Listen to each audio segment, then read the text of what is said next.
search and rescue operations underway for a missing Malaysia Airlines plane which is reported to have crashed into the Sea of Vietnam. The aircraft lost radio contact 2 hours after taking off. The Boeing 777 Kuala Lumpur at 12:41 a.m. local time. It was on its way to the Chinese capital Beijing and was expected to arrive at 6:30 a.m. local time, about 8.5 hours ago. Vietnamese state media is reporting that the plane went down in the South China Sea near Vietnam's southwestern coast. They're quoting a naval official who a short time ago, the acting Malaysian Transport Minister, gave this update. We work very closely with our neighbors, especially with China, Vietnam, Philippines, Indonesia, where we have requested assistance, first on information on whereabouts the planes may be, and secondly, if there is a need for search and rescue, which we cannot hold. I've been told that cooperation from the civil side and also from the military side is very forthcoming. So we're doing everything that we can to ensure that every possible angle in this situation is addressed. The second point I wanted to raise just now is to avoid speculation. There are two issues that have been raised earlier, that the plane landed in London. That is not true. The second point, that they found a wreckage in an island on the south side of Vietnam. VCA and also our foreign office have said that this is not true. But since the report mentioned the Vietnamese Navy, I'm getting confirmation through the military on that.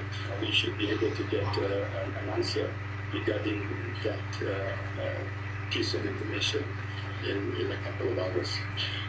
That was Malaysia's acting transport minister. Scenes here from Beijing International Airport, where relatives and friends of people on that missing Malaysia Airlines flight have spent hours waiting for news. Al Jazeera's Rob McBride is there. Rob, what's the latest? It is a very tragic wait here for any news of just what has happened to this aircraft. There has been a news briefing here for journalists. Several hundred journalists have descended on the airport.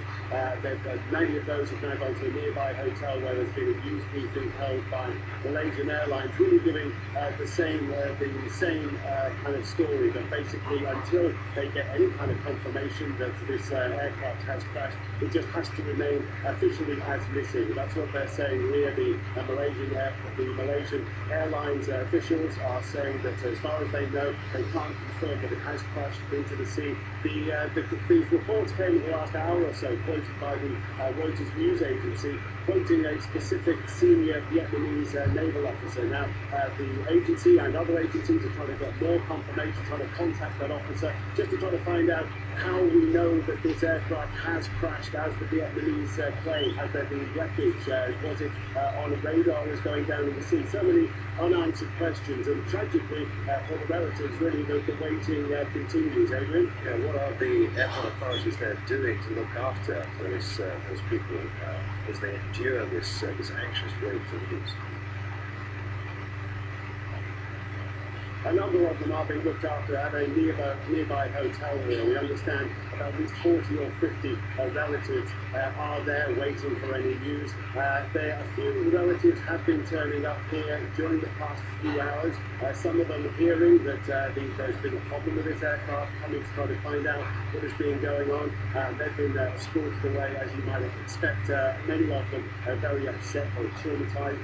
There was, the Chinese authorities here are confirming there was something like 155 or 160 Chinese nationals on board the aircraft, so their families waiting to see what happened. Part of the problem here, it seems, has been just the international nature of this flight. A flight that originates in Malaysia is going over land and sea, going through different jurisdictions, different airspaces in Southeast Asia, up into Chinese airspace. Xinhua, the official Chinese news agency, said it never entered the Chinese airspace. And because there are so many different agencies, different authorities involved, it is very difficult, it seems, to get a clear picture about just what has happened. So at the moment, officially, this aircraft is still missing.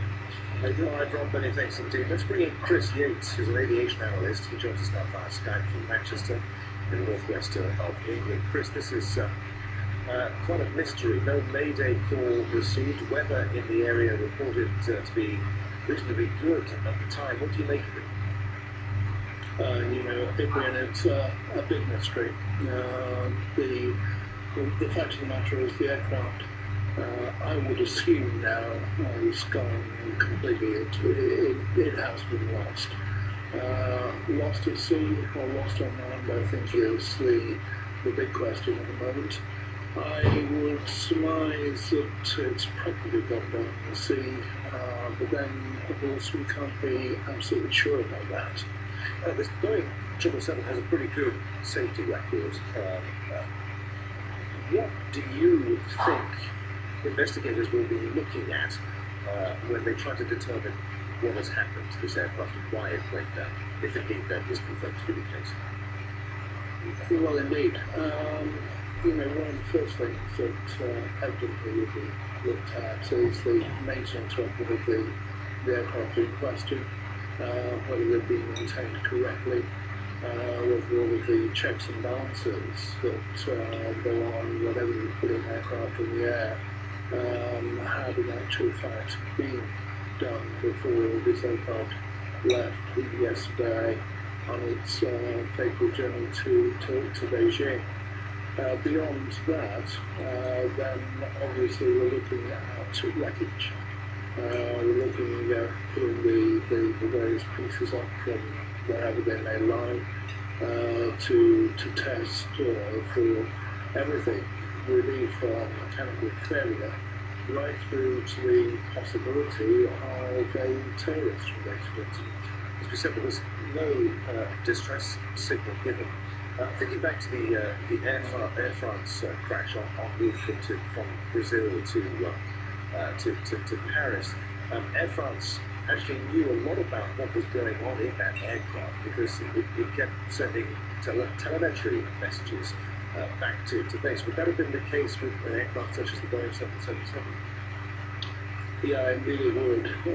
The likelihood is that a whole sequence of telemetry messages have been sent back and forth between aircraft and ground, and likely it would seem that the airline itself, Malaysian Airlines, did in fact notice much earlier than obviously the public knew that this aircraft had disappeared. And we may wait to see what does come back from that telemetry, and indeed to why the aircraft disappeared so quickly, because quite evidently it did. The fact of the matter is that the pilot, co-pilot, didn't have time to make an emergency call, a mayday call, and for that reason, I